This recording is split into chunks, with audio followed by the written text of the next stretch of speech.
সন্তান, এই যে জগতে মায়ের বন্ধন ছিন্ন করে সন্তান জগৎ, পিতা মাতারা যখন সন্তানদের কাছ থেকে অন্য একটি জগতে চলে যায়, সেই স্মৃতি, সেই আবেগ অবস্থাগুলো তুলে ধরার চেষ্টা হলো আজকে স্মৃতির দল।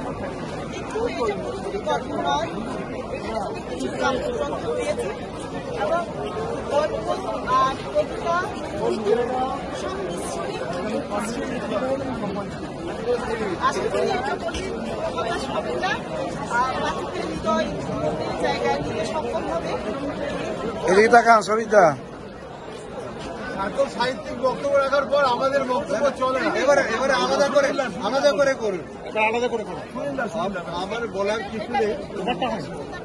আমার বলার কিছু নেই, অসংখ্য ধন্যবাদ এবং আশীর্বাদ সুচরিতাকে, এবং ধন্যবাদ ওম ইন্টারন্যাশনাল ফাউন্ডেশন যার হাত ধরে এই বইটা প্রকাশ হলো।